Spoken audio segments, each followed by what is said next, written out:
Gordo here from Gordo's Games, and I'm bringing you some Digimon TCG content today. So today I bring you a deck profile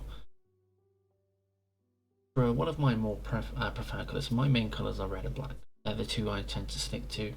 I do branch into other things because I like to give you all a little bit different content here and there. You know, can't give you all the same stuff on repeat. I mean, what kind of content creator would I be? But yeah, so this one's black. Alright. You've already seen the thumbnail, you probably know what it is.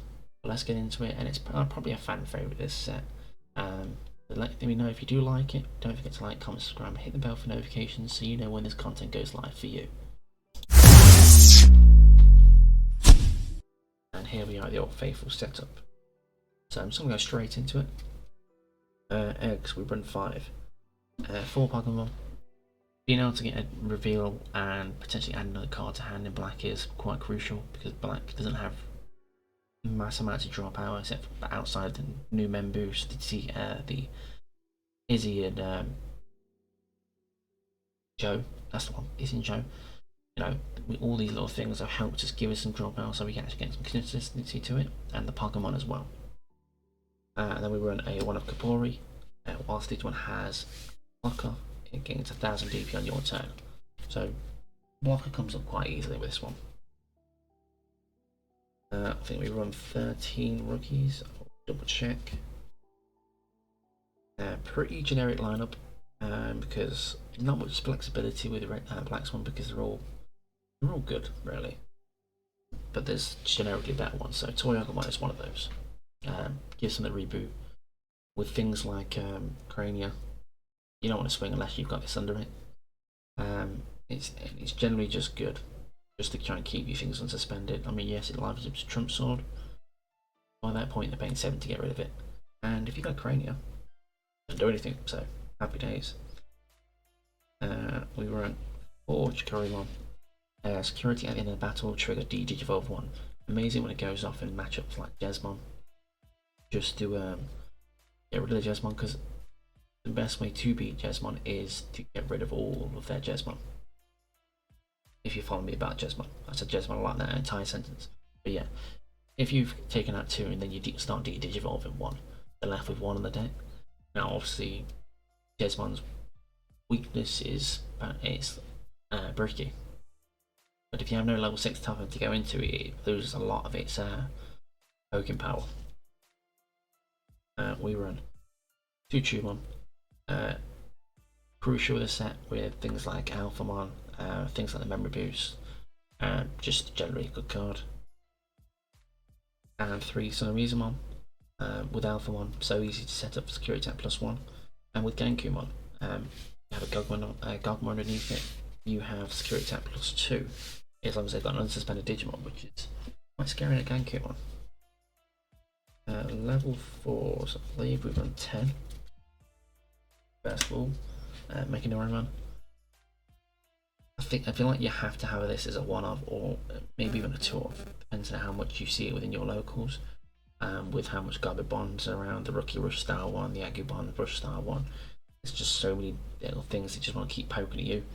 This stops that. Yeah, I can't attack with it. And that's why I don't like having more than 1 for the matchups, but in those matchups it really does save you. And we've run a 1-of Macmon. Decoy black, so if something was to be deleted by effect, you can decoy out to this one. We run it as a 1-of because it's more of a tech piece, not focusing around it in any sort of way, but it can come up. We run 4 Dartarano, 1 cost blocker, 1 cost Evo, 1 cost the Evo blocker, so allows us to turbo up past 4, and to follow that we can run 4 Tankmon. Once again, going the same principle. Turbo past 4 with the 1 cost Evo, because we want to get to our top end as quick as possible in black.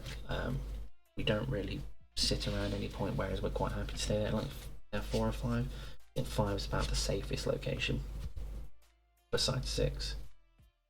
We run 1 Waru, 2 cost Evo. Once again, we're turbo up into a 6, so if we've got plays where we need to get up there as soon as possible, or if they give me 5 memory, the play I like to do is drop this. If they've got 1 big body on board, then Genku on straight on top of it. We run 4 Megadramon. I had to count today. Inherent gives your Digimon blocker. So if you've got a Cranium on board and then you put the Ganku on top of this or an Alpha on top of this, they can't do anything to it. So those deletion decks are going to struggle massively. So security control, muskets. The only ones what you are going to have issues are going to be things like blue, Gary Bond, you know, bounce and stuff, or bottom deck and stuff. Now the reason I said you're okay at 5 is because Gogma, if you're level 5 and let's say you have got a 6 and you don't want to just like lose your board or whatever,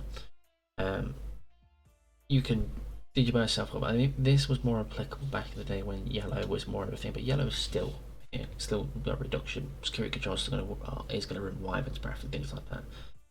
So, I mean, obviously it can't get around that, unfortunately, but the older the circumstances, you can Digiburst yourself, make yourself as big as possible to stay on board, or Digiburst some of your other stuff upwards.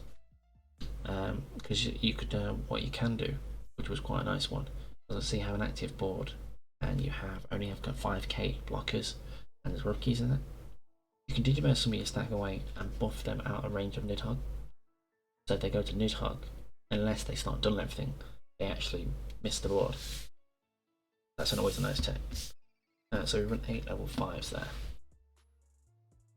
Well, now we get into the main piece. This is where it gets all pretty, people. We run 3 Gankumon. I do have a 4th Gank. Oh, but you know, I don't feel like you need 4. I'd happily run 4. Just don't feel like I need it. But really good card. Delete all of your opponent's Digimon with the lowest play cost on Digivolve. Now, if there's only a single stack, and you want Digimon, so you delete that. If there's multiple the same lowest play cost, you delete multiple Digimon. So it's a very versatile card. And while your opponent has an unsuspended Digimon, the Digimon gains security attack +1. So if they have a blocker, say active, or any other Digimon active, you can swing for security attack +1 at 12k. So you're almost prompting them to obviously try and block you.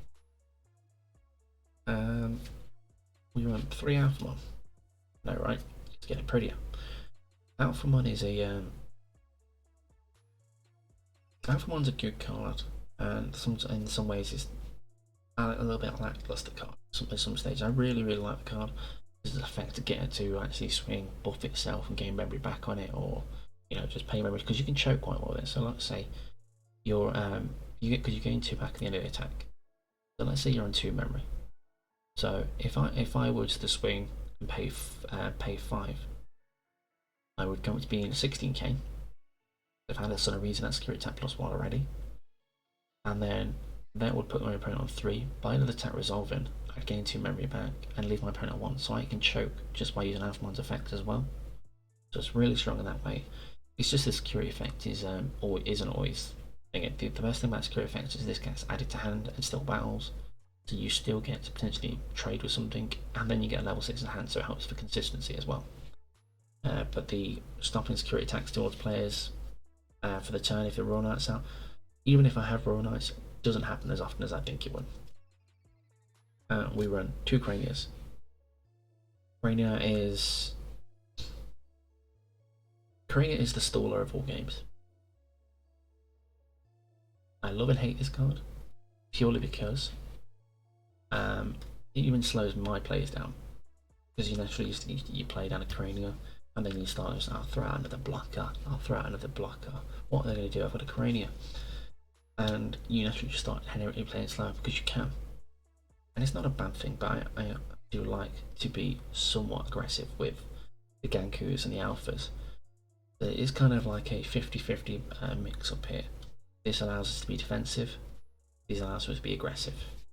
And these are your Royal Knights people. Going into your 7s, we run 1 Ultra S, and then we run 1 Sword. I was going to go with the Sword Defeats in that, because obviously there's more things that play from security, like the Chikori, like the Alpha. But I feel as if getting circumstances like this where I can go a little bit wider, so I can bring out one of these, or a Gogma or anything like that, or a Megadramon, throw a Ganku straight on top of it. That's removal still, and this has removal as well when it swings. Ultra S, if they go too wide, if we haven't deleted enough by this point, if they go too wide, we can get rid of it with this one. So both really strong cards for different circumstances. Chaos Mod is another kind of card I would play in it because of the fact it's aggressive and lets you play this unsuspended Digimon. It helps you keep that pressure on the board. So that one is possibly one I'd take in if where possible. Options. One Ultimate Flare. There are Musket's Career Control is awful against. I mean, Musket's at least I can get Imp Bond or something like that, and occasionally some Soundbirds, but by that point they've got their value out of them, and Imp Bond's probably going to mill 3 and puts in a bad situation. It helps against the bonds, is realistic wise here. Ago Bond, Garbage Bond, you know, they might swarm out, but even then they don't swarm that much with it. It's not like they did, not like last set Rookie Rush where they play out loads and then just Spiral Masquerade. But it can come up quite, you know, just on the odd occasion, just to get rid of a tool stack or just to clear out 1 or 2 bodies. We really run 2 Iron Fist Onslaught. Its highest play cost, so the opposite to Ganku, and it can come up quite nicely, especially when they've got two things at big top end. It's really good versatile card and plays some security, which is always great. We run 2 memory boosts, allowing us to have draw power in black, allowing us to do a bit of searching and digging, always good. And then Tamers, we run 2 Izzy and Joe. If a black Digimon, when one of your black Digimon is deleted, you may suspend this Tamer to trigger draw 1. Added draw power is great, and then if your opponent has 2 or more Digimon, gain 2 memory. If your opponent goes too wide on you, which they naturally will do, if you're playing against Black Blocker Deck, they'll naturally go wide to go around you. This will be live very often. And then to go with that, we run 2 Izzy. Now, this could become Tie and the 1000 DP buff one on your opponent's turn because of things like, you know, buffing your Digimon so they get out of range of being hit. But I just like the reveal. I like being able to see what's coming, because if I'm dead in the war within the next 3 draws, I want to know about it. I mean, so it gives my opponent visibility, but at the same time, they don't know what's in my hand. So it's not always knowledge to them that they can use. But for us, it does give us an idea of how we're going to have to play. Are we going to have to play a level 3 and then go into a 4 because we're going to draw into one of them, we've got no 5s? Or are we going to throw down a memory boost soon after all that? So these are all good things in techs. But that is Black Royal Knights. Alright, if you do enjoy the deck profile, don't forget to like, comment, subscribe, and hit the bell for notifications so you know when this content goes live for you. And don't forget to check out the giveaway that I'll be doing on the channel.